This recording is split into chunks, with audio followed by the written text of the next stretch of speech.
Father, God, we thank you once again, God, for taking us through another holiday, God. Thanking you, God, for life, health, and strength.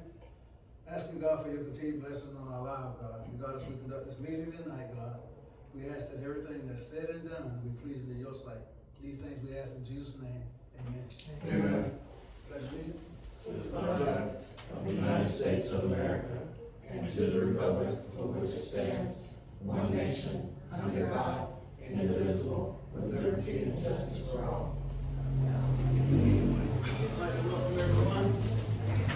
Tonight, I'll start by taking a roll call. Fire Chief.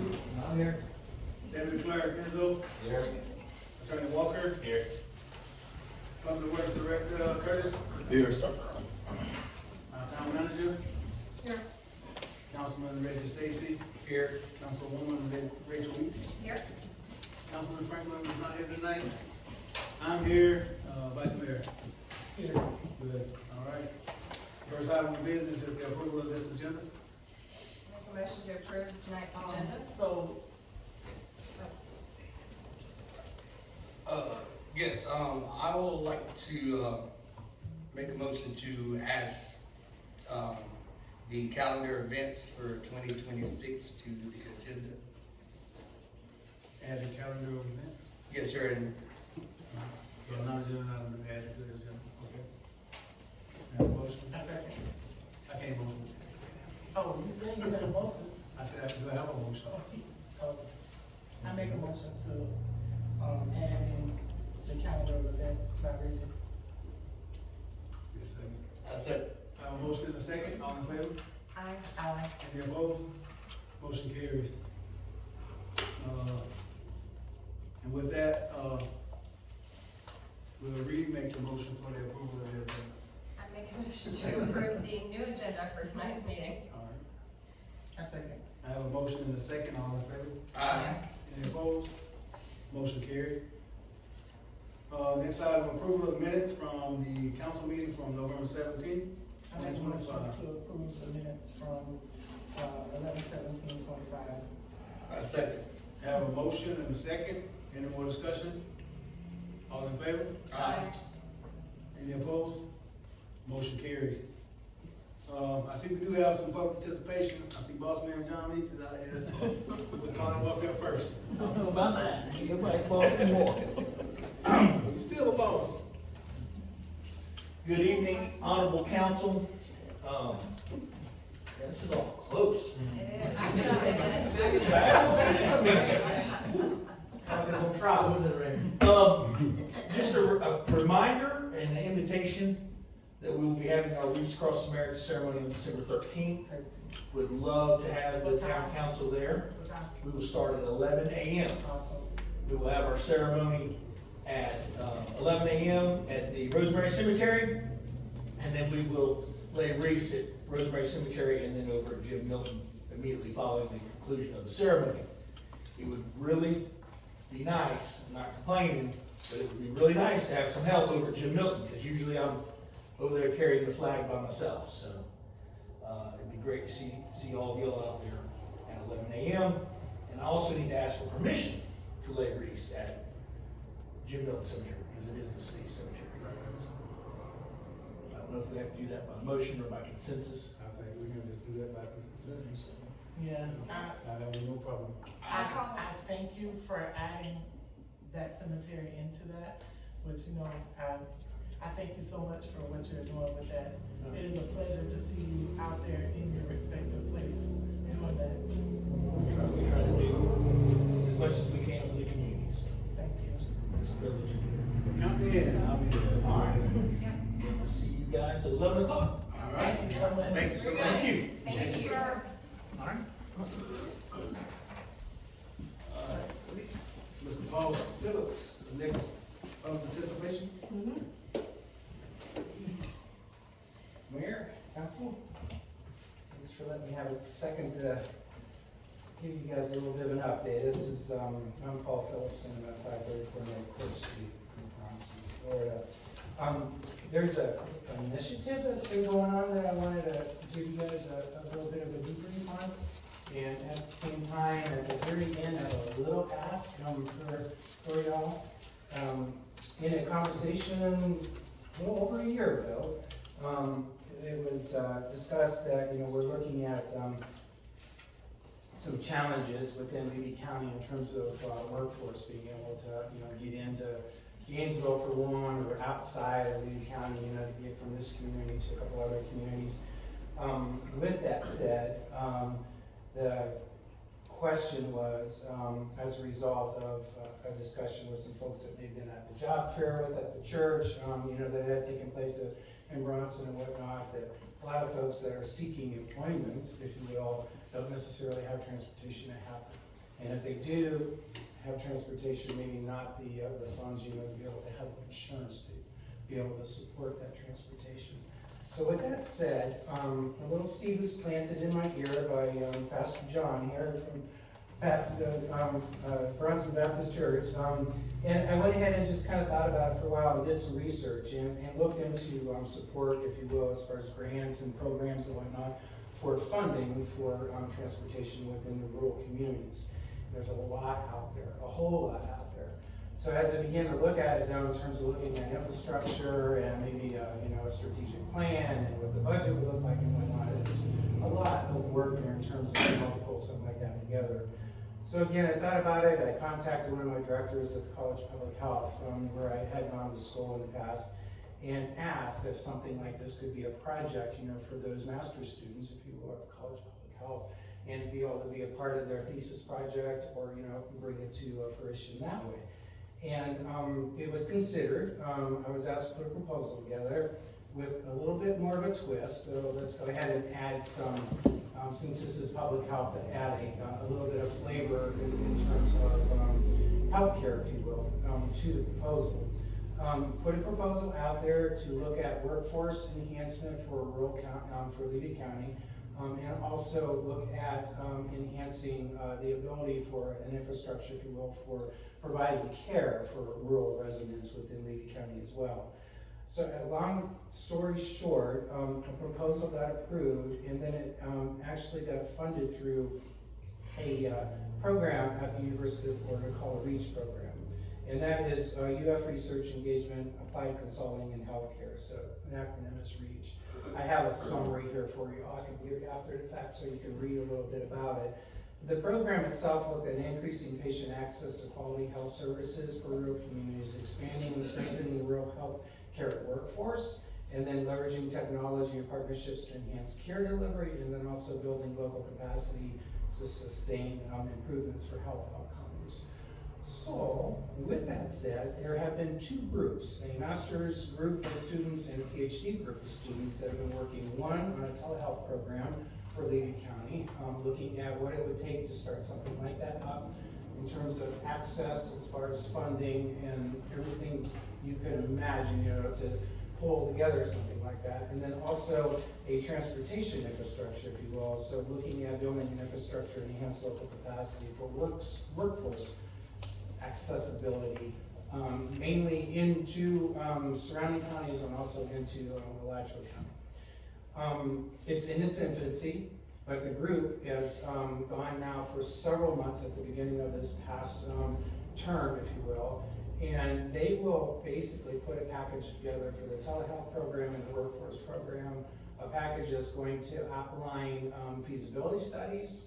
It's all research-based, a proposed budget, proposed fundings, and just pretty much package it all up and put a little bow on it for that individual or individuals that might want to own it in the future to take it and implement it. In January January 23rd, internal stakeholders are going to be presented to. It's going to be a Zoom meeting and then also on campus. And then after that, we hope to take it to town, or not the town council, we could bring it to town council for a presentation, but also to take it to the county commission and eventually to the state. We have internal stakeholders. Those with Tri-County Resource Center, Beverly Goodman. We have John Coker, of course, pastor with First Baptist Church. We have Denny George with general manager and CEO of Central Florida Electric. Charlie Kennedy, our Commissioner 1 for District 1. Jan Osteen representing the Florida Department of Health. and as I mentioned, the Tri-County Community Resource Center.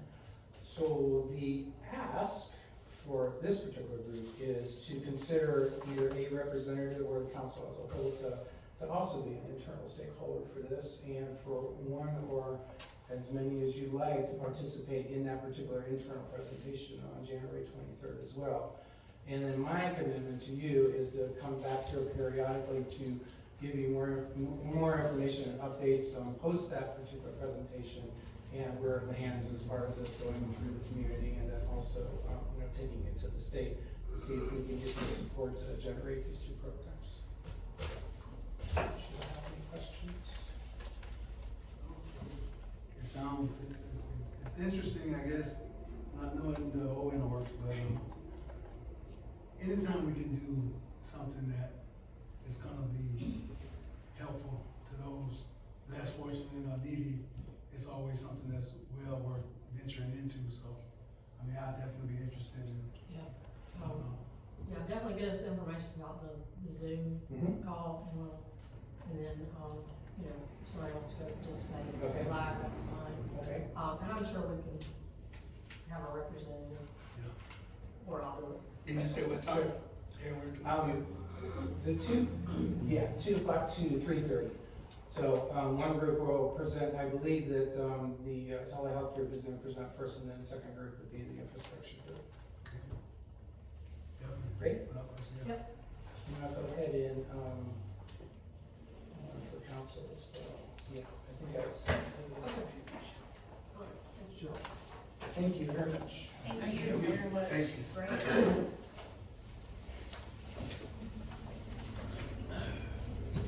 We have some additional public participation. We have Trish Straw. Margaret's there. Good afternoon. It's Trish Strong. But good afternoon, everyone. My name is Trish Strong, and I'm just here. I'm not mad, like you say. I'm not mad. I'm just very frustrated. But I live right here on Pine Street, 237. Been there for 7 years. So I'm just gonna give y'all a brief summary of everything that has happened. I did make a copy of this on November the 20th, and I brought it to the town, so I'm not sure if everybody had a copy of it or not. But basically, in short form, on November the 4th, my nephew was outside walking his dog, and my neighbor's dog attacked him and his dog. The dog bit my nephew. We called the cops. The cops said that basically there was nothing they could do because it was a civil matter and this hoopla. And if the dog comes back, my yard is fenced, and they're saying that if the dog comes back in my yard, then you have the right to shoot the dog. And didn't, want it to come to that because that's really unnecessary, just control the animals.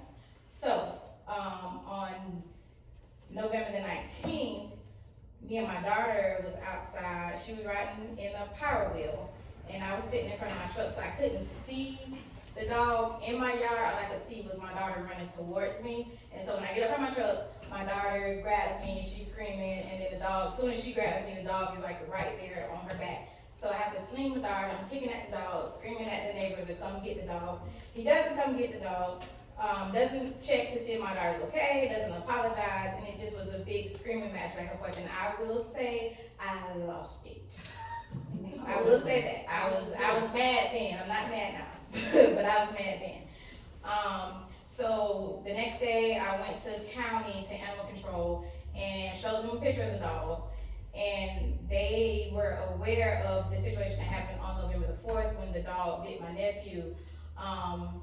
They said it didn't come out because the dog didn't break the skin, whatever the case may be. So then the county got a hold of Mr. Curtis Stacy, and then they came over, tried to get the neighbor to surrender the dog. He didn't want to surrender the dog, which is fine. Like, I have no problem with the dog. Like I said, the dog isn't my issue because it's a dog. Like, if you were a dog owner, I don't do dogs. I don't like dogs because it's like another child, and I have a child, so if I can't, I don't want to, if you have a child, you're supposed to take care of it. Same thing with a dog. So that's just my whole issue. So, the cops were called again. I was home on Saturday. It was Thanksgiving. Hold on, all my days mixed up because of Thanksgiving. but I can't remember. I think it was maybe Friday. What's today? Monday. Today's Monday. Thanksgiving. I don't know what day it was, but Thursday, Friday. it was Thursday. It wasn't Thursday. 'Cause Thanksgiving Thursday. So it's either Friday or Saturday. I don't know. The cops came knocked on my door saying that the dog had been shot. And did I know who shot the dog?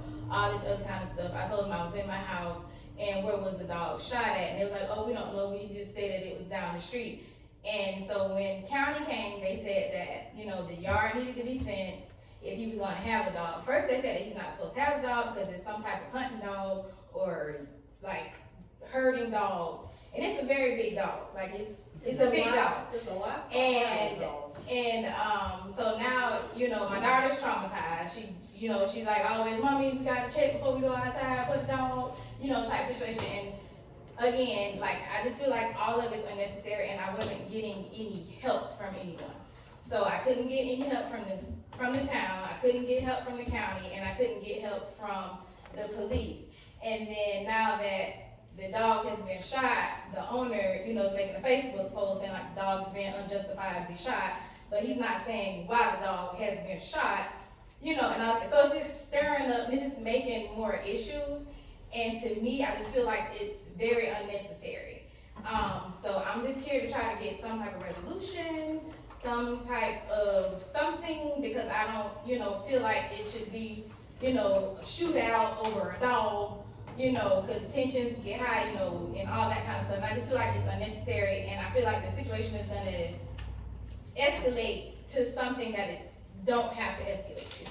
So again, I tried to get, you know, the cops came, and it's like, well, the dog was shot, nobody's in trouble because, you know, it's what they say, it's a civil matter, or it's a town issue. Like, there's nothing we can do, we're just here because they called. Is it alive Well, still?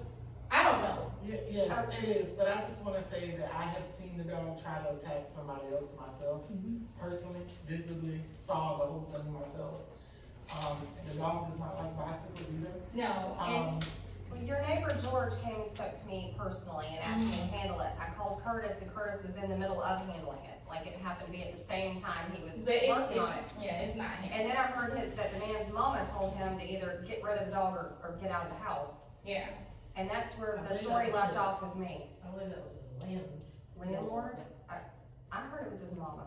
But that's the last His I mama heard. is not living, so No? that's Well, not true. It was his girl. Whatever. Yeah, But, and then I also have like 22 signatures of like everybody in the community, and then when people were signing this, then a lot more people were saying like, the dog chased me and the dog did this. You know what I'm saying? It's like, so it wasn't just me. No. And I'm not saying the dog is terrible. The dog is just not supposed to be. Well, the dog's out of control and the owner's not doing anything about it and does Right. not care. If that's how you want to put it. I just feel like Is the dog alive or did the dog die? I didn't know the dog was got, I didn't know anything about the shooting, first of all. This is my first time hearing anything about the shooting. I will know on the 20th, she is correct. Nathan, Animal Control from Levy County, and myself went to the dog owner's home, and they were trying to get the homeowner to surrender the dog.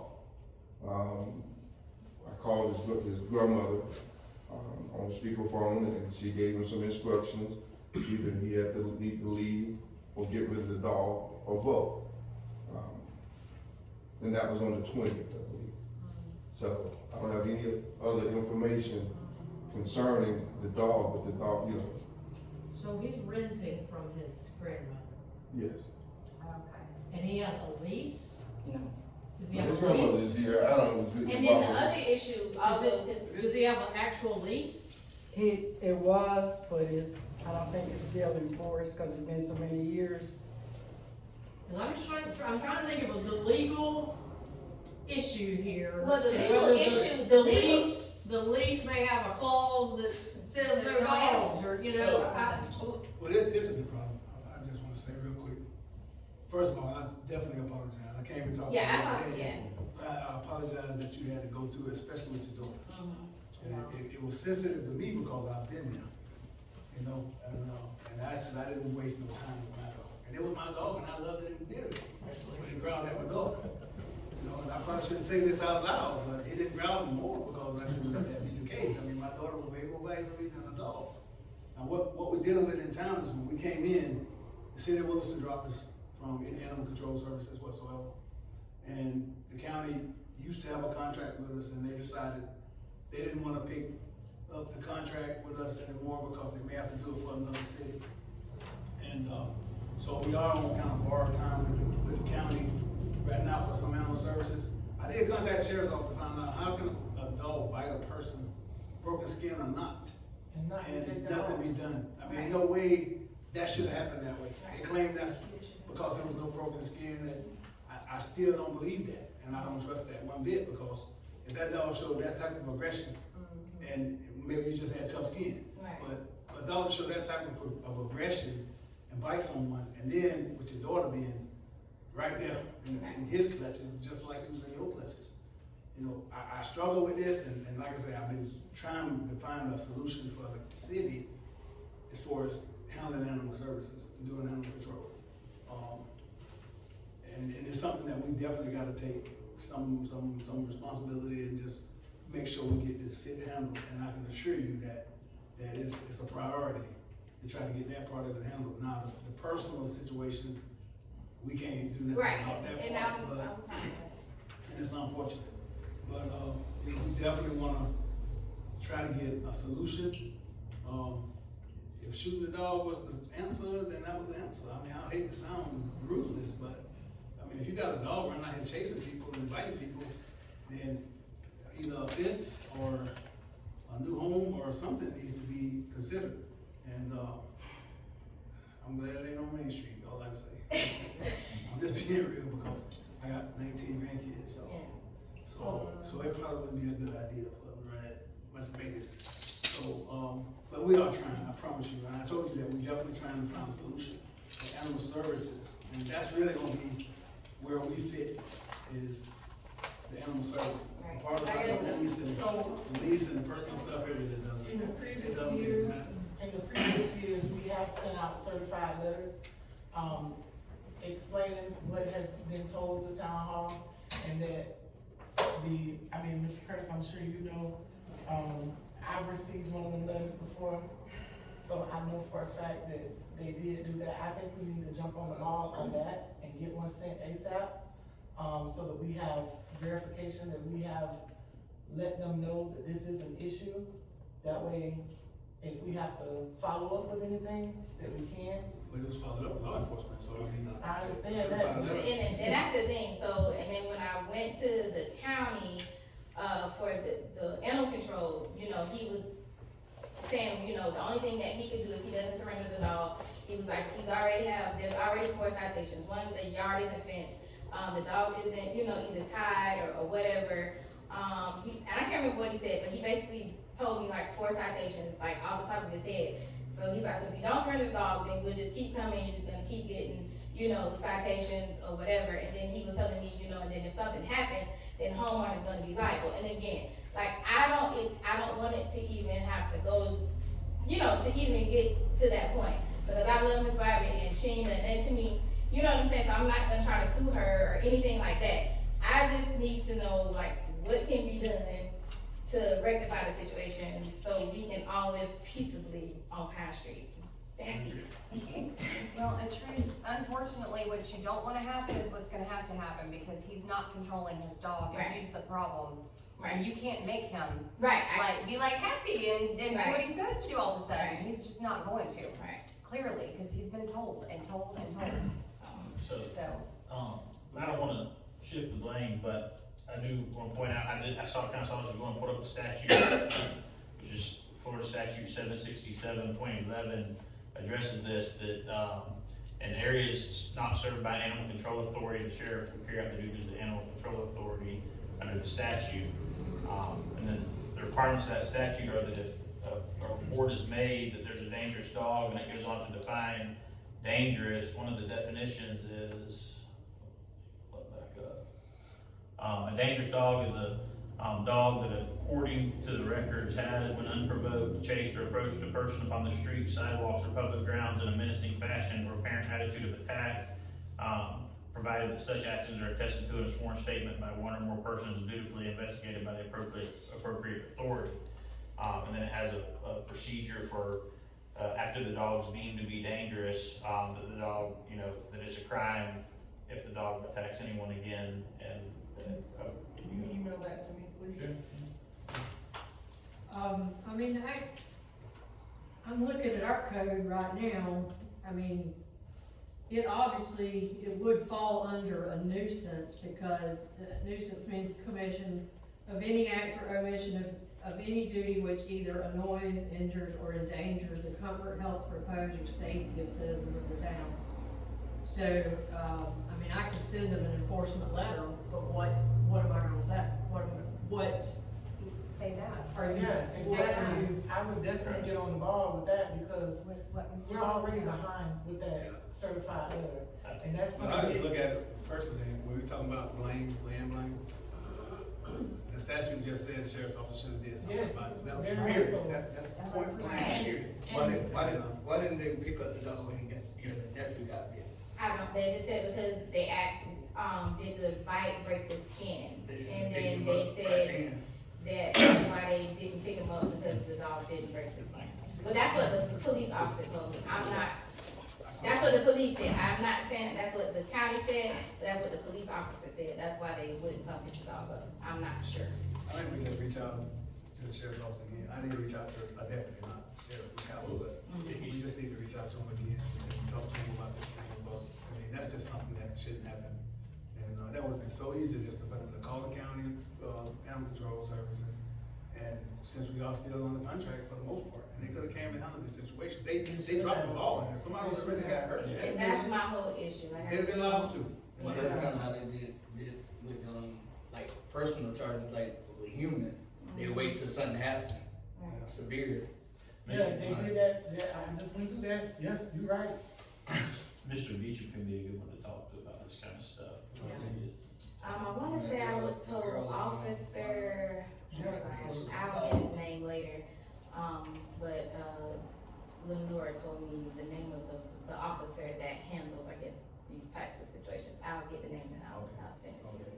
Well, yeah, I'll call Brett tomorrow, he's under sheriff. We'll get a letter sent. I'm sorry, you just had to go through that.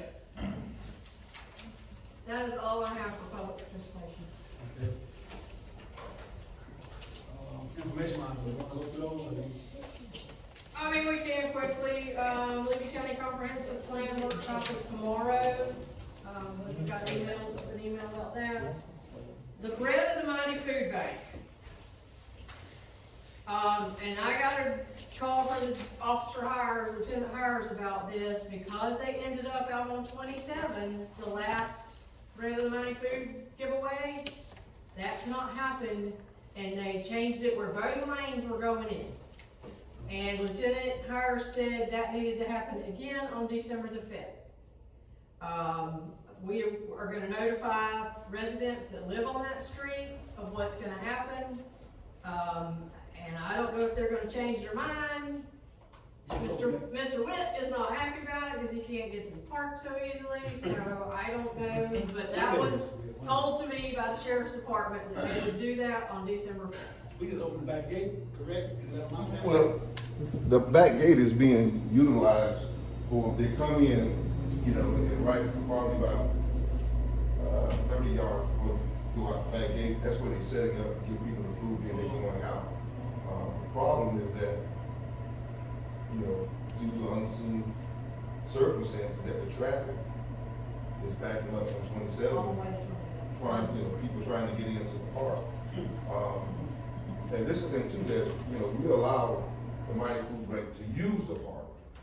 I don't think it's necessarily our problem, but we don't wanna stop people from being able to get food, because they need it. But I think it's creating an issue that is growing beyond our circumstances that we can handle. And what we did, I had the guys last week, from Week Out the Road, we cut the limbs, the trim, so we can use the back gate, so we can get in and out the park, because with both lanes closed, that we can't get in and out of the park ourselves. Now, I don't know if that would be something deemed necessary for, you know, citizens to use to get to the park, because it's, I don't think it's safe for them to use to come through, you know, through that way. But I think this is something that, again, I feel that, you know, better than Mighty Food Bank, be aware of the situation, come up with of a solution. the solution, because we gave them permission, back then, to use the park, to be a place that they could use to, Basically, come in the park, circle around the park some kind of way, and then. try to To the create. distribution site, that'll give you another several hundred feet of, Yeah, that last, space anyway, but you ain't got that, cause you can't cross nowhere in that park. except- no, but you do have that last little turnaround that you can. Well, the problem is, I understand what you're saying, like coming right in the first entrance, right by the track, use that to make a circle, but then people that's using the park, and then you have kids out there. Because the son, out of school back in, I think one of the Creekside, their kids, I don't know what days, but some days they out there at the park. But that'll be a scheduling thing, I mean, that was one thing to do with scheduling, but I understand it's just 2 lanes of traffic going in, or at least there's double your capacity, of course, and double your storage capacity, and depending on how far they spilling out into the highway, 2 lanes going in, might solve They it. were lining up very early. I saw them and it was packed far before the food people got there. I mean, it was just packed. And it's with some of the, He got a question. Of course, I'm out there exercising every Friday, it's hard to get in there with all those cars, but, and then people go crazy when you drive past them, in there, they think you're trying to jump in the line. But, last, and you don't know, I don't need food, I just go to exercise. But, last week, part of the Mighty Food Bank, their truck was late getting there. So normally, when they get there on time, they start servicing people, and the line doesn't go that far back. So, they were late. I don't know why they were late, but they were late. Well, I tell you what, we may need to just have a conversation and just let them understand that getting your own time won't create the problem that might make you have to find another place. I mean, that's the only thing you can do, is just say, hey, be here on time, it's gonna create a problem, a traffic problem that we can't resolve, and you don't have to find somewhere else to distribute food. And, it's just, I don't think we wanna come to that though, cause man, people need that. right, you're trying to accommodate, for the people that need the food, but then you got, people come from all over, Yeah. that's- Children's table have them lined up too, like that. You know, They got yeah. longer storage on 24. Right, we live about to the red light, They do be free. so it's one of those things that, we have to try to accommodate it to deal with it. And I think it's gonna be one of those things where, you can't control the number of people, you can't turn people away.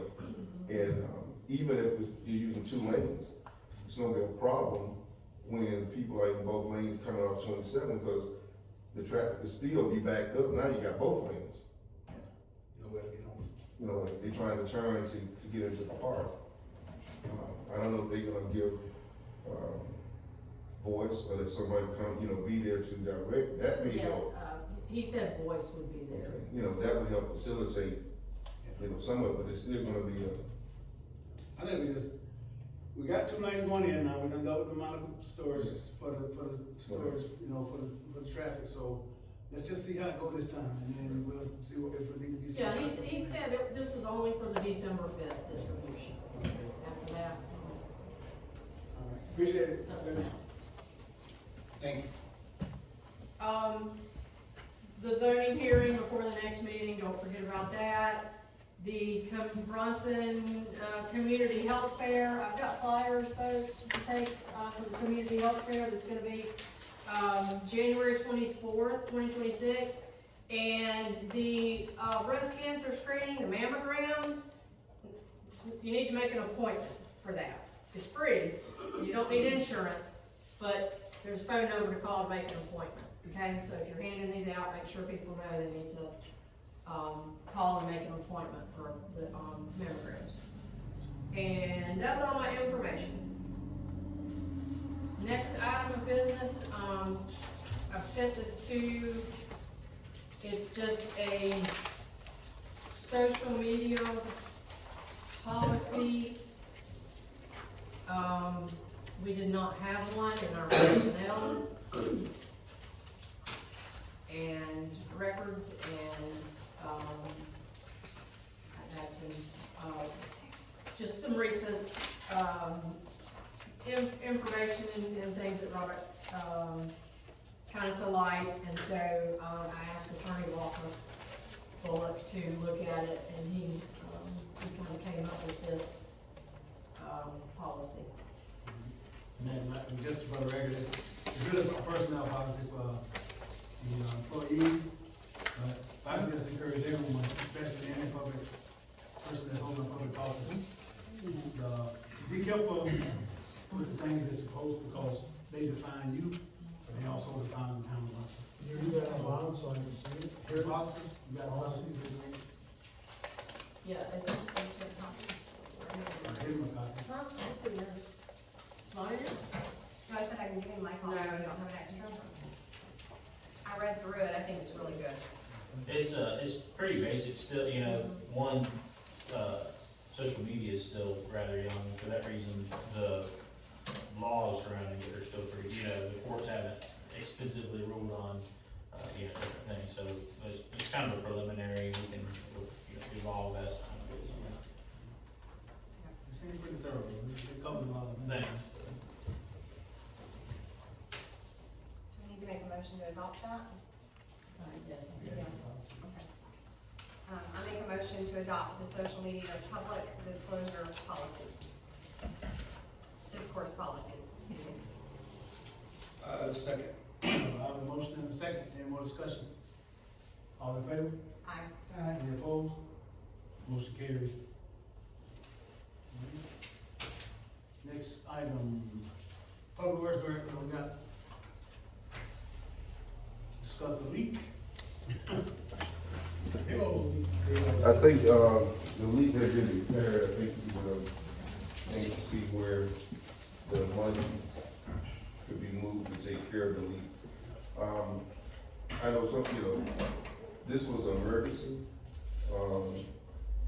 that, normally you would try to seek out 2 or 3 different bids to try to see would be the thing. I don't wanna say cheapest because sometimes I believe that this is the 3rd board in history that's been done under the road. This is the 3rd one. And so when I was dealing with Stacy from DOT and trying to get the permit done, and it was a timely manner in order to try to get it done. We had an idea that it was leaking up under the road on the northbound lane. They wouldn't allow us to cut the road and pass it because they just wouldn't do that. And if it was to be repaired, if we had to repair the road, he said it was gonna cost anywhere from $200,000 to do it because you would have to do at least 300 feet, 150 feet in each direction, depending on where the leak.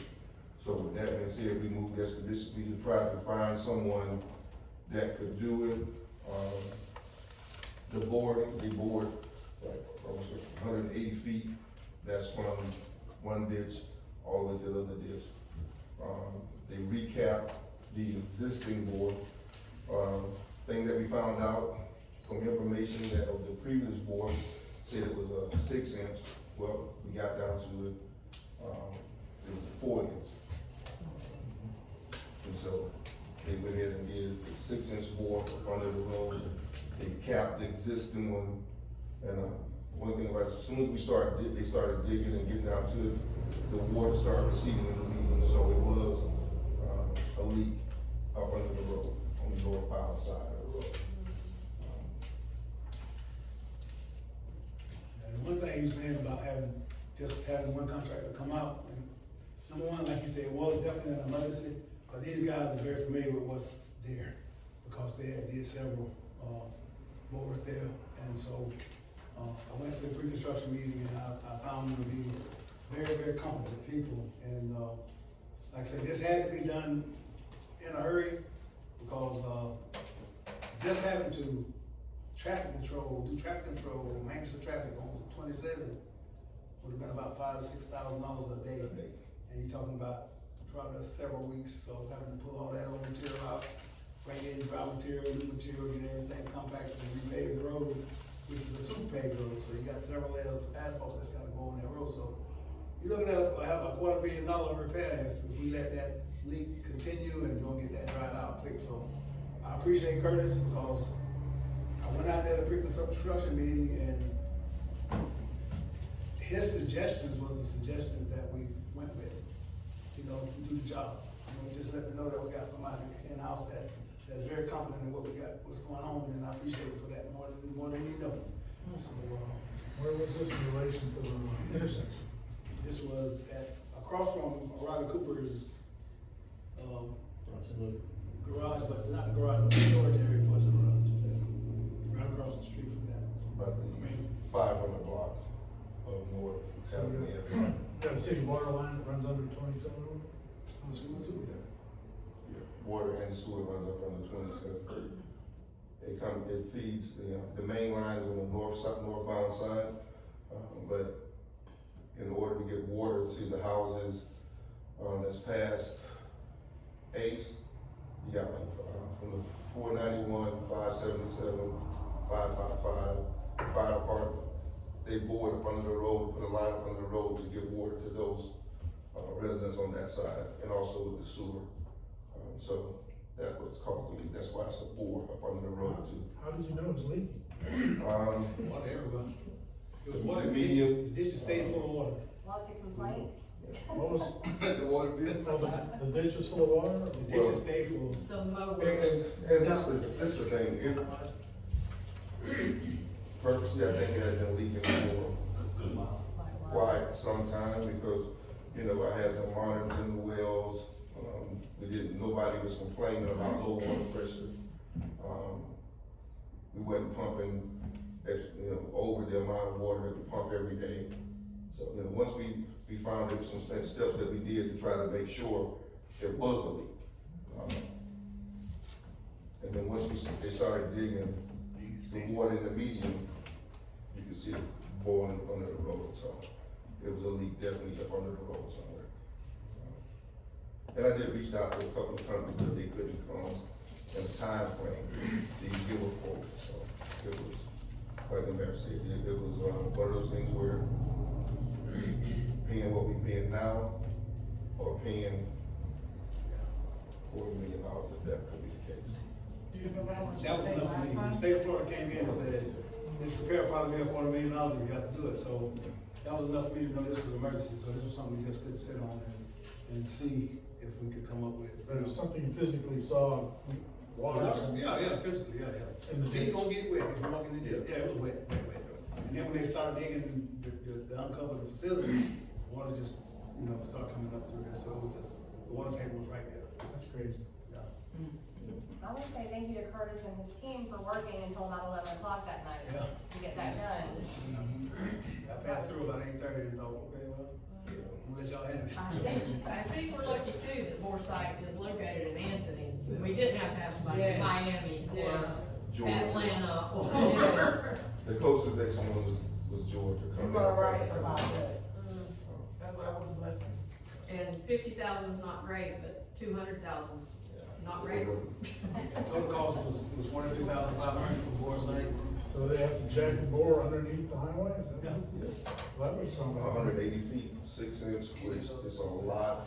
It's more than just boring, the material that they have to use while they bore is not cheap. It's not cheap at all.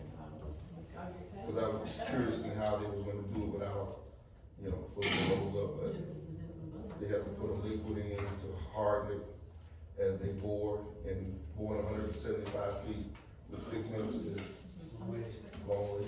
What day is this? This was Thursday, and Next, 19th of 20. Well, I'm sad that our budget has been hit. the day We're before, glad it got the fixed. day before Thanksgiving dinner.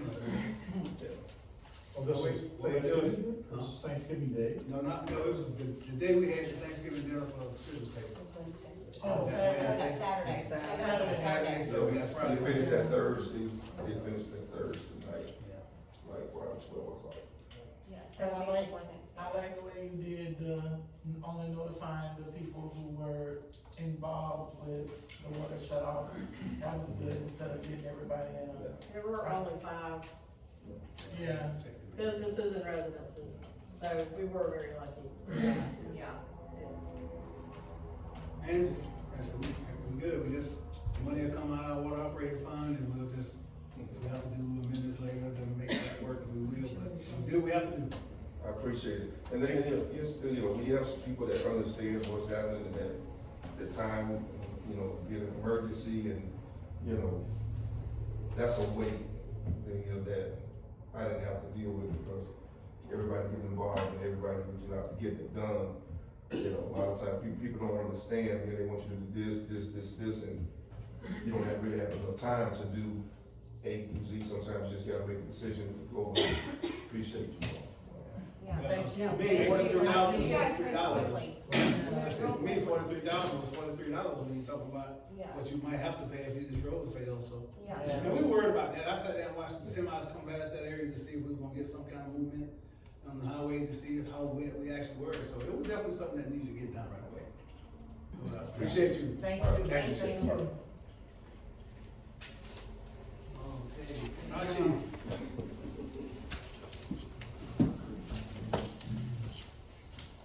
I don't have much tonight.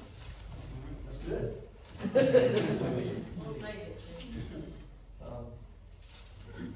One thing I wanted to, we need to discuss is, when we did the christening of the baby box, we also did a dedication to a local citizen, and I'd like to be able to purchase a plaque to put up there. That would be nice. So from this day forward. I love that so much.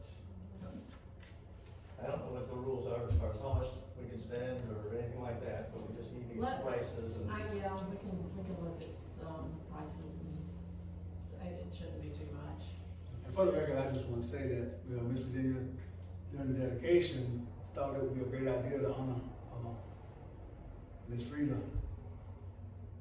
during this, because, everybody knew she had, T100 foster children. And, so, great idea, and, without question, I don't think, if we have to make a motion to do it, I don't think it'll be a problem, but for sure, let's move on that if we can. Do we need to make a motion? It's a non-agenda item, but we need to make a motion. I'm sure, I really think 150 or less. I don't think We don't we're really going have to vote on that. I don't think you have to look and check prices, and then maybe after you get the price, you can Just come vote back, to. okay. We can do that. We can do that. All right, so by consensus, check on it and see what we can come up with. I have a question, and it ain't nothing to do with that, but it's kinda to do with Jeff. Behind my house is my daughter's house, she lives on, their road is on Marshburn Drive. And like a couple trailers from that road, they burn at night. One night I looked out my window and I could see the flames over the top of her house. They only do it at night and the smell is awful. Yeah, that's illegal. Can we call the fire department, maybe to go by and check when they're burning, to see what they're burning, or how do I get a hold? I've called the sheriff's department, and I don't think they've ever been sent, anybody's ever been sent over there.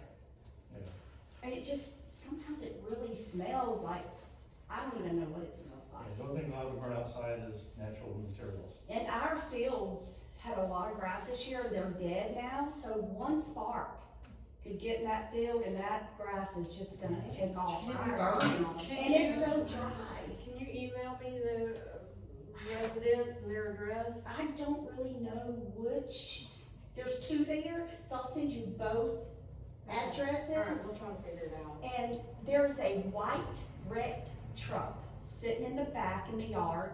Okay. Like Emily's fence, her work stuff is fenced in. And it's like there's one trailer right by the road they come in, and it's a trailer next door. And they're right in the corner by her fence, there's a white wrecked truck, and it's right there where they burn. And it's like at night, all the time.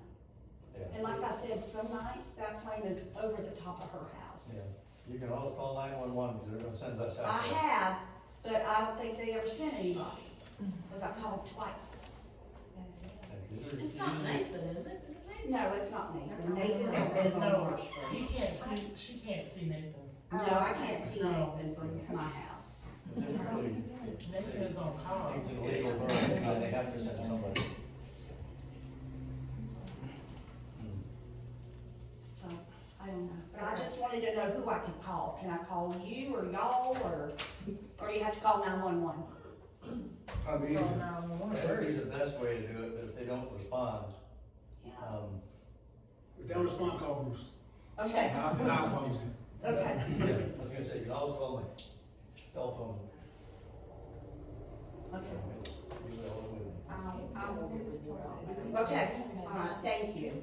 I just worry about somebody's property or something. And there's those pine trees back there, so you know all that drops through the straw. Still, I mean, we're not in a burn ban yet, but it could be coming if we don't get some So rain. dry. We're running a lot of brush fires and stuff. They're If we coming. don't get some rain, we'll be in a burn ban. We've lost I'm surprised not. 2 hay barns and Just try.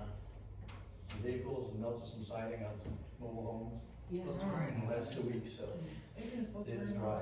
And they're packed in there, I mean, side by side. There ain't that much room in between some of those mobile homes.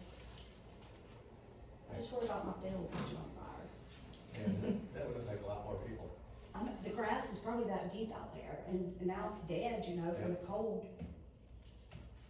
Okay, I'll get with you, Mandy, thank y'all. Yep. All right. That's really all I have. All right. Thank you for bringing that up. Yep, thanks.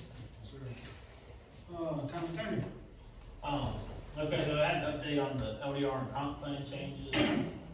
We have made some progress with that, so, I think brought up at the last meeting that increasing the density, residential density from 2 to 4 houses, residents per acre would require a text amendment to the comp plan, which is, you have to go through the state approval process and that kind of stuff. I've been trying to get a hold of and was finally able to, North Central Florida Regional Council they oversaw the state, my understanding is they oversaw the state compliance portion of the 2023 comp plan revision. So I was finally able to get a hold of someone with them. They're supposed to follow up with me this week to talk about, what they charge and whatnot to review and make sure it meets the state compliance requirements to make that amendment. And then also, in a kind of related note, I spoke today with Tara Howell of JB Pro, who their client is the Aroma Estates subdivision, which I think maybe had come in front of you guys before, or was at least discussed with the staff prior to me coming on. That comp plan amendment is in alignment with what they want to do for their subdivision. So she's offered to kind of take on doing a lot of the legwork with that from their perspective. So I think that's going to save money on my time, and then also if with the state compliance review. I also spoke to another private attorney besides the North Florida Regional Council to get maybe a price from both of them, just to help oversee, to kind of carry proposals, make sure we remain in compliance with all the state requirements for that stuff. So, and then that'll also, the Nature Coast, it's not quite the same, it's a specific site, so it's like a land use map change, but it'll also require a comprehensive plan change. So we're just working on all of that, trying to make sure we can get all that done here in the next coming meetings. Another update I have is on the Unison contract. I've been working on that thing. There was really just a lot of terms in it I was not crazy about, kind of some things I didn't, really like for Bronson in the long term. I mean, some examples, I mentioned it last time, one was that they kind of gave them unlimited power of attorney to enter into agreements on Bronson's behalf that would even exceed the term of their agreement, so if they backed out, they could have agreements in place with other companies that would remain there after they left, which, I mean, you don't know specifically what problem might arise, it just seemed problematic. Another thing was like, we couldn't terminate, even if they were in breach of the contract, even if we weren't getting our payments or something, we weren't allowed to terminate the contract. So I went ahead and kind of gutted it, redlined a lot of that, sent it over to them last Monday, and I'm waiting to hear back from them. I'm sure Thanksgiving interfered with their review of my changes, so that's kind of where we're going with that. Thank you. Thanks, sir. No problem. Committee reports, I actually don't have anything. Vice Mayor, Virginia? Yes, so I have two things. One is Miss Angela Lamb had reached out to me, wanted to know could she use this building on Wednesday at 7 p.m. I would volunteer to meet her here, but I have a game, in Ocala. If someone else could meet her here to unlock, I would be greatly appreciated, and she's waiting for me to send her the answer. If, I don't know if anybody is opposed to that, but it seems like it's supposed to rain this evening. Don't know about tomorrow, but with them being in here, they have shelter, they have lights, you know, they're not out in the weather. Curtis or I want more. What time? It's Wednesday at 7 p.m. And I would do it, but, Third. yeah, it's Wednesday, I would volunteer to do it, but my son has. What time they gonna be coming? So if somebody could be here about 6:45 to open up for them, the meeting starts at 7. Probably will be till about 7:15, 7:30 at the latest. If you can have them be here at 6:30, so I can go to Bible study. Yes, sir.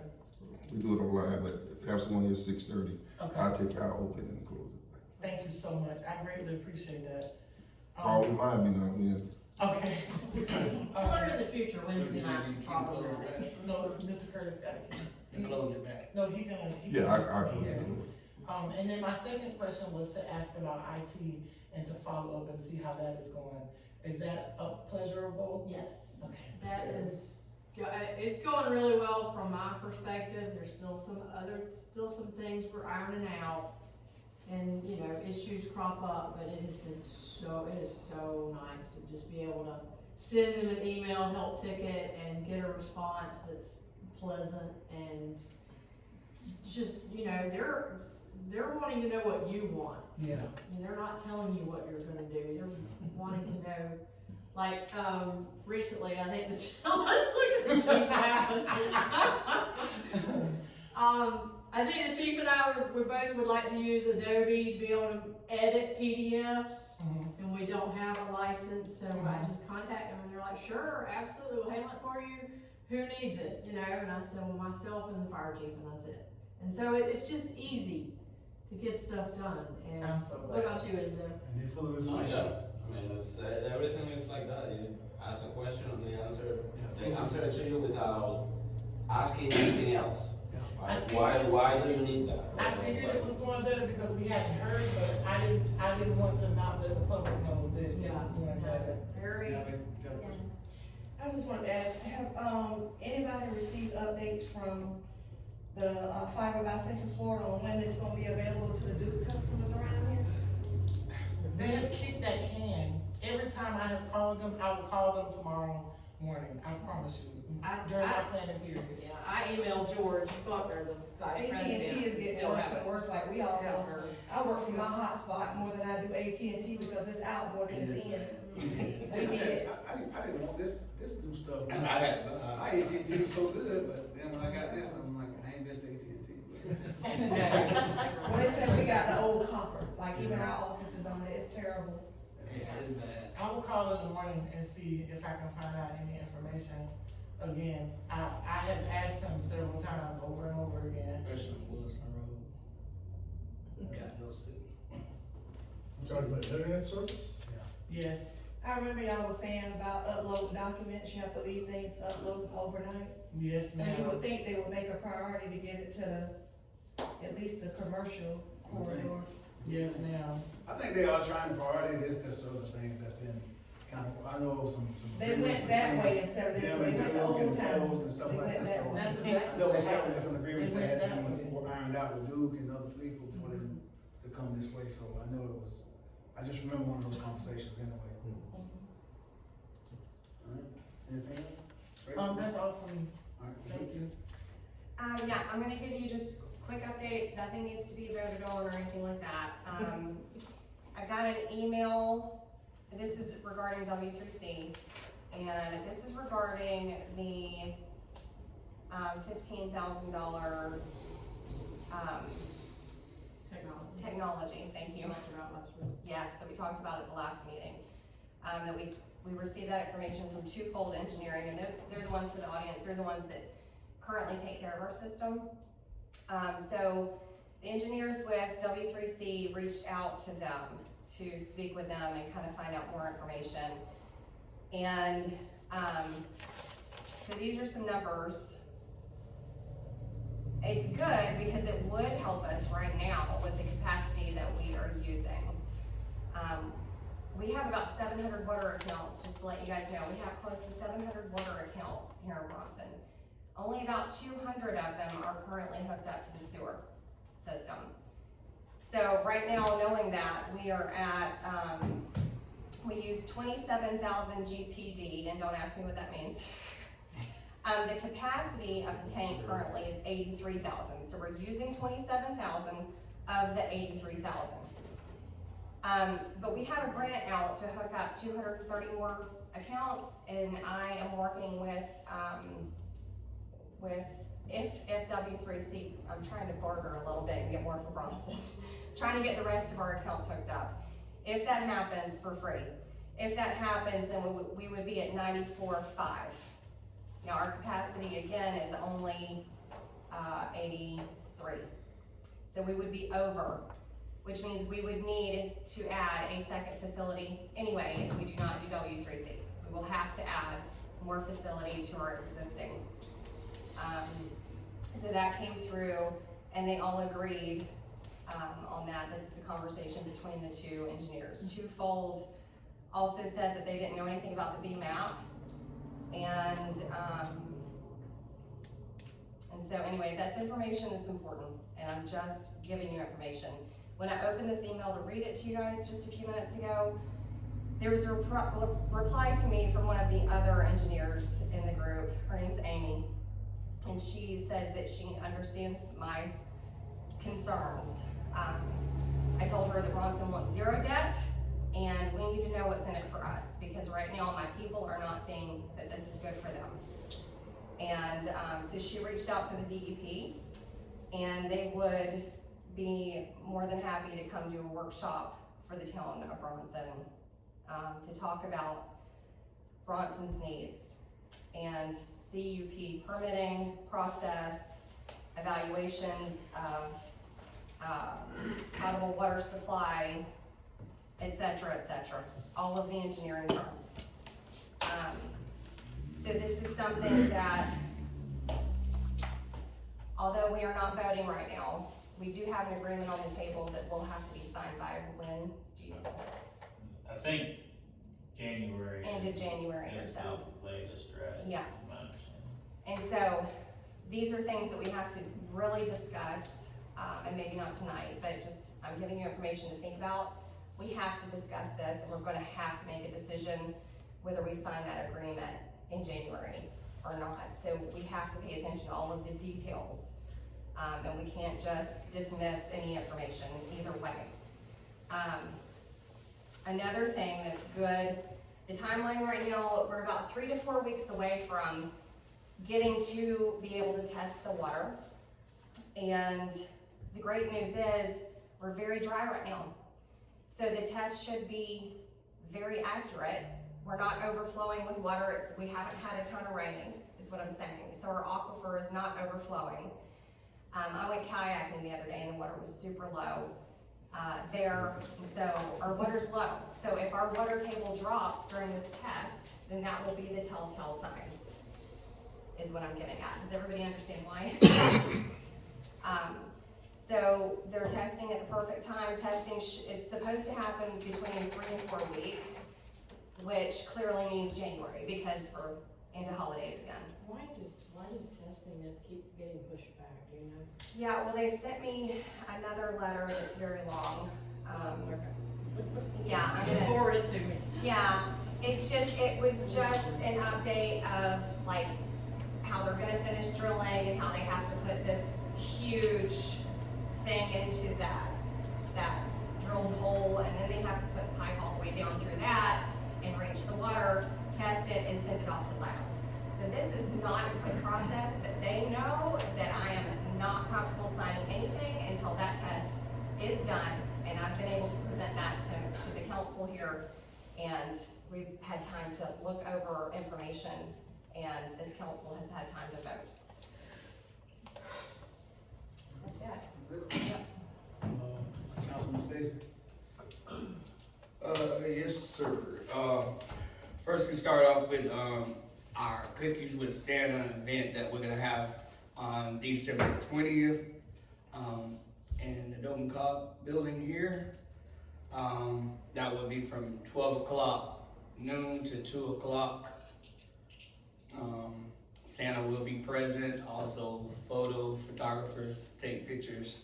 Also goodies by our councilwoman, Ms. Weeks, we have her cookies for the kids and some refreshments. The invoice, I gave the invoice to our town manager, Mr. Manley Huber, on the backdrop with balloons and balloon columns. All that came up to $225 for the balloon column, and then the travel time fee $30. So a total of $255. Those do take time to do, so it's a pretty reasonable price for that. Mr. Stacy, can I stop you for a minute? When we spoke, I got us a free Santa. You don't get free Santas. And we have a free photographer, and you don't get free photographers. I offered to get a backdrop, just get some material, and we could build something that we could keep to reuse. And you said you had a lady at your church that would probably not charge us anything, and now we're getting this bill. I think the mayor said that we have a Christmas tree we can use, and I think that this is an unnecessary expense. We're trying to do this quickly, but also well, and we have all these other free things. We've reached out to people to get them to donate their time, and I think that we can just build something ourselves that we can reuse for other events.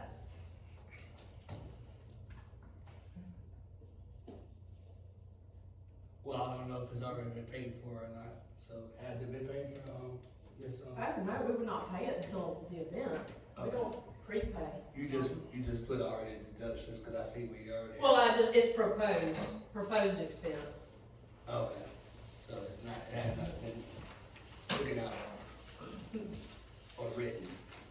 Well, I just wanna say this, Well, if that's the way she wants, if she can build her stuff, then if you can do it, then do it. If that's how you want it, and you can do it, then make it.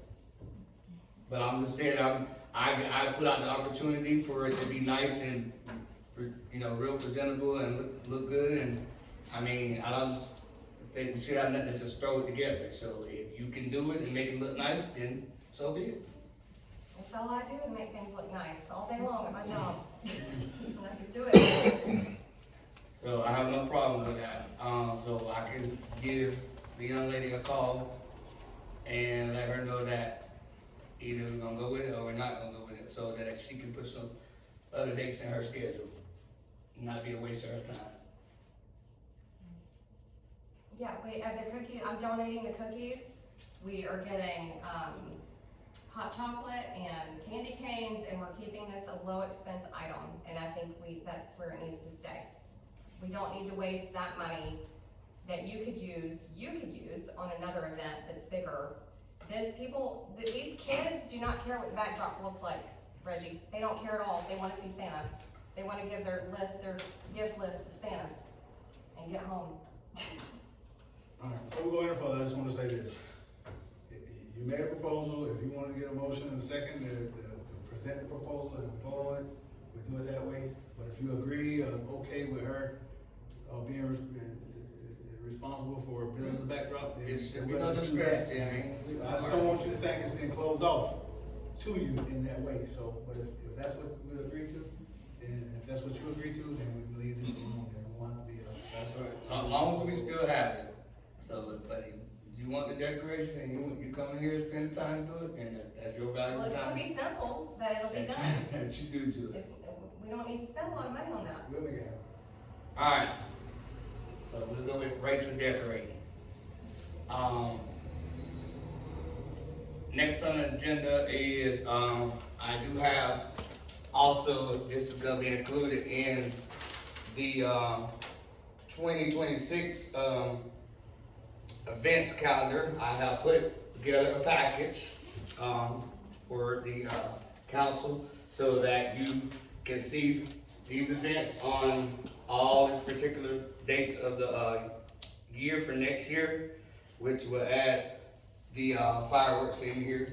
And do know that everything is subject to change. Just cause it's on here, don't make it's gonna be exact date.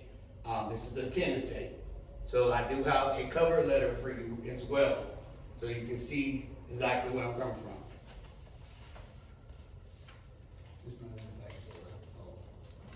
No, I haven't seen it. I'm giving one to the attorney. Yeah. Is that enough for him? Yeah. Okay, thank you. Thank you.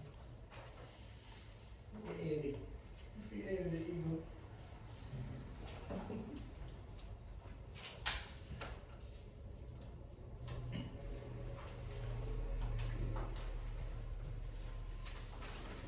And this is what was added to tonight's agenda with these events for next year. So usually wherever the MLK parade is, we are asked to join them with a fire truck. I volunteered last year to be there. Our fire truck was busy, so it did not make it. But, so I would like to make sure that we add that on the agenda, that wherever the parade is, I think we should have somebody, and I'm going either way. Somebody should be there. I don't wanna speak out of turn, but I don't think that there's gonna be a Martin Luther King parade in Willis Commission. I wanna say I got that information not too long ago. But it rotates anyway. It either, doesn't it rotate? Not Martin Luther King. That used to be the Veterans Day, Yeah, the Veterans Day. all rotated from each town. Well, I'm gonna go to the one in Chiefland too, so. All right, I just so don't know what day that would be on. if you don't mind, go to, July, cause on the agenda it says fireworks. Yes, sir.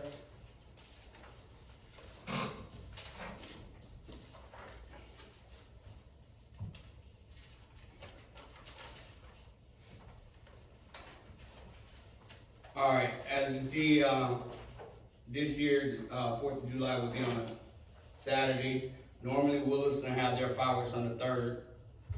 So, probably a better day just to have ours on that Saturday. I put Bronson fireworks and parade, that's just a tentative, that don't mean we're gonna have it. Like I said, it says up there dates subject to change, everything's subject to change, so, just cause it's written on there, that don't mean it's gonna happen on that particular date or that event gonna happen. Just things that I have in my mind for the town.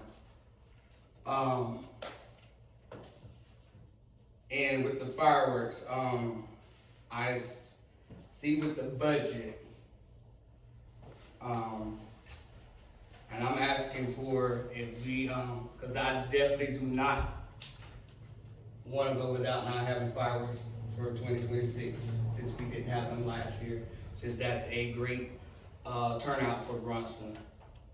So, if we don't have money in the budget for that, I would like to make it where we can find money to put in the budget for the fireworks. I'm gonna be the bad guy again. You the main one? Well, All right. We all have to right, go there, though. no, we don't, we need to be professional. But here's the thing, is our budget just started October 1st. And you're already $3,000 into your $5,000 budget. And so, and we just had this incident with the road. We're having to come out of pocket an extra $50-something thousand here. I don't think tonight's the night to ask for money for fireworks. We've It's got, called planning, I didn't ask for any. well, it's planning, and we got your dates. Something that you said I wasn't doing, so you got it all in writing. I didn't say you weren't doing, I said we needed details for events. We needed your details. And you still don't, there's no details here, except I need money for fireworks. It's just too early, we're in December, and more than half of your budget has already been used. And that's another question, with the budget, that's the question I need to ask, cause I asked Kenneth before. First of all, I asked how much was in the budget for my events. I've asked that several times, okay? For one thing, if I knew that, okay, 5,000 was for your budget, then a lot of those events would have been where you couldn't have a porta potty, because that's most where all money went through the porta potties. So with the events, I would like them to be taking place at the park from now on, so that we have places for the used restroom that's already there. So if I had known when I asked the first time about how much was in the budget, then I would never have put those events where you needed a porta potty. And so now my question is that 5,000 for all next year? I mean, now 3,000 for next year, or does it start over? All right, real quick. First off, if we didn't have 20 porta potties, we still would have been into a fireworks budget. I mean, I think that the amount of money it's gonna take to do fireworks, that's the first thing we should just go ahead and research, because I can't say let's eliminate it right now, but I can say that we just spent $50,000 on a leak, so I don't know where it may happen the rest of the year. I don't know where it may come from. In order for us to do what I thought was something good for the citizens, we didn't raise taxes at all. We went back to a millage rate that didn't see any increases. And that was probably about $44,000, if I remember right, something in that neighborhood. And I thought that was a positive thing to do for sure. The leak definitely was unexpected. Now, I can't sit here and tell you we won't have money for fireworks, but this is the way I would approach it. I would go out and do my research. And I said this, reach out to people who do this early, because the later you wait to see if it's even a possibility, the more expensive it's gonna get. So if somebody's gonna come shoot fireworks for you, it's gonna get more expensive in March, April, May, June, July than it would be if you start doing that research now. So when we come back to the meeting and we talk about numbers, of course, we can't say right now where we are from a numbers perspective.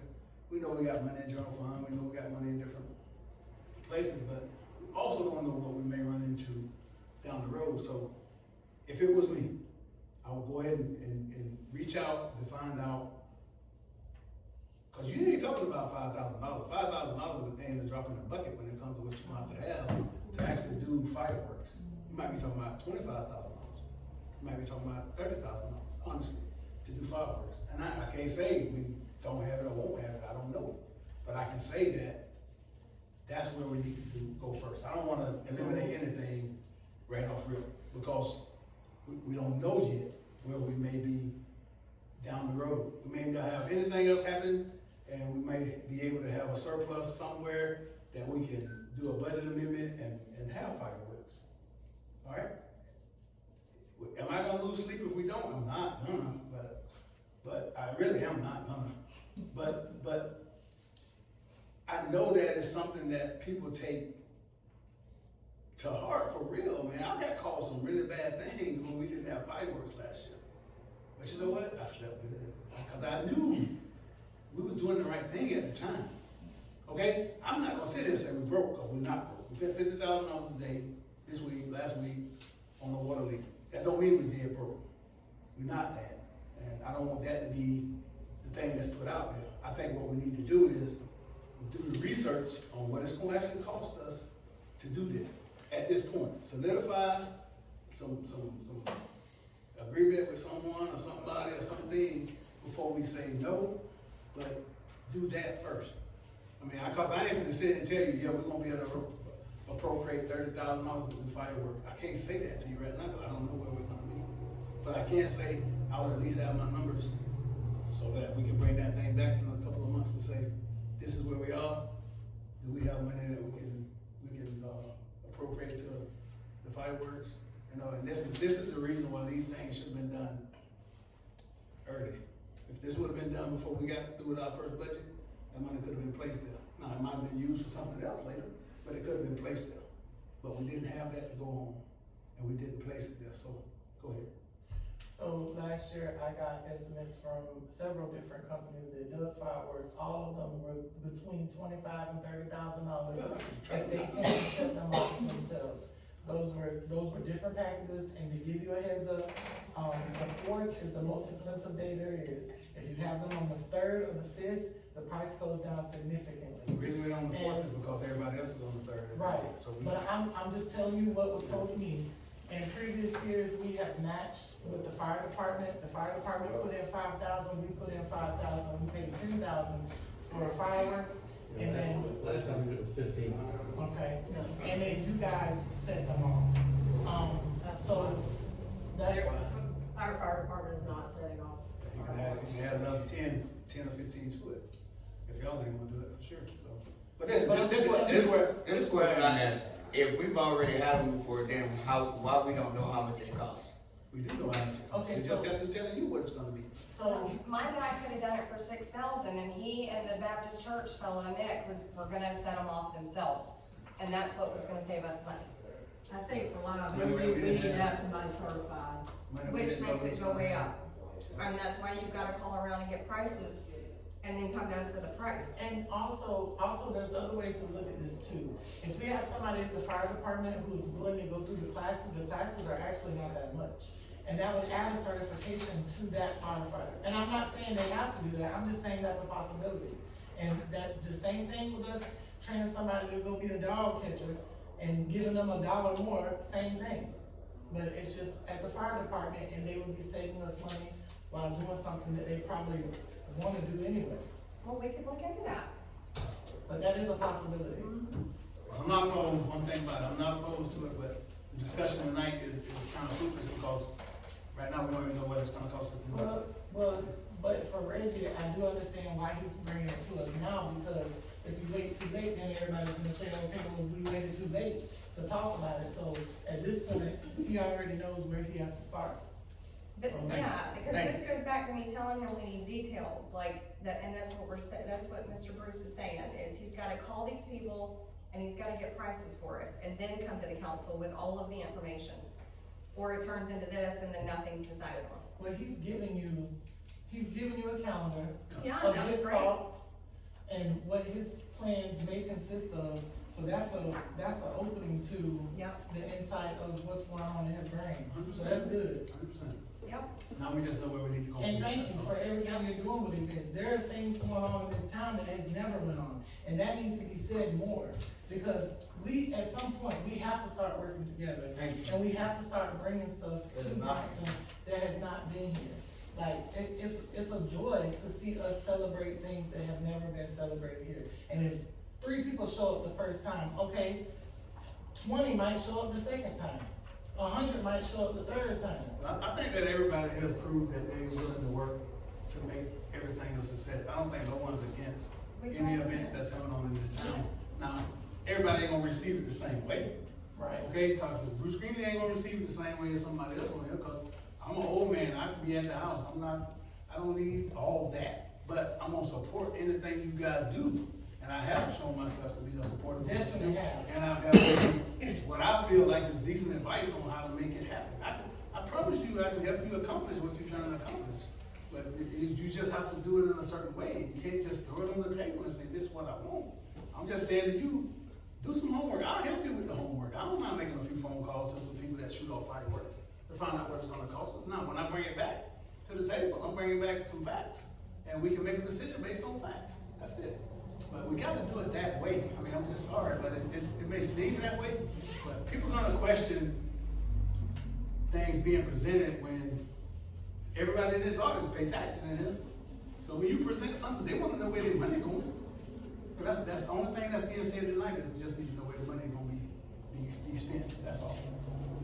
Just get those numbers, man, and you'll get things happen. And I appreciate all the different events that we are actually trying to accomplish, but I also know that my first priority is to make sure people got water and sewer and garbage, and those things are provided for the citizens at a cost that they can continue to afford. I have no problem with fireworks whatsoever. It's always been a humongous event in this town. And if we can make it happen, I love to see it happen. And I can't say that we can't make it happen, but right now I can't say for sure that we can. may get a leak on 27 this next week, that's another $100. Don't speak like Let's that. say no. Don't do that. Don't do that. I mean, anything can happen, so you can't say that, but you can always put the plan in motion by knowing at least, that's why we budget at the beginning of the year. You budget before October 1st, and that's why it's done, so you know what's gotta be spent. And that's the same thing for these events. You know, we had the opportunity before October 1st to put all this on the table, and then that money could have been placed there instead of over here. Now, is it there? It's probably in the budget. You know what I'm saying? But that's what's gotta happen, and that's all I'm trying to explain to you. As clear as I can anyway. I'm gonna quit talking right there, so if you got anything else, Rizzy.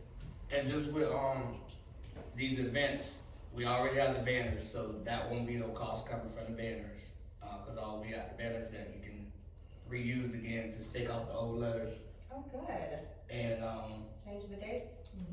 yeah, just all you do is change the date, so those banners you'll still be able to use.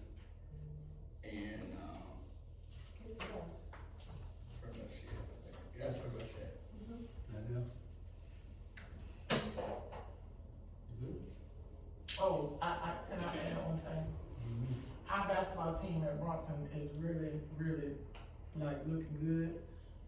If y'all get a chance to go to some games, please go in there. I go to as many as I can. Yes, it is. Yes, it is. How much? $10. $10. Yes, sir. Go start at Mississippi. Go to a basketball game. $10. How many teams playing? I know parents that can't attend with their own children. That's $10. When they got 2 or 3 games a It's week. $10, if you got 3 games a week, that's $30. All right, I got one question up front. This is a legal question for the attorney, if I can do that. The implementation agreement for W3C, what is the significance of that? I mean, I looked at it, looks like it's fairly committed, to the project. So it commits you to going through the planning stage up to there's off ramps at the 60% and 100% completions of the planning stage, progress of the planning stage. So, based on my conversations with Norm Fugit, the attorney for W3C, my understanding is that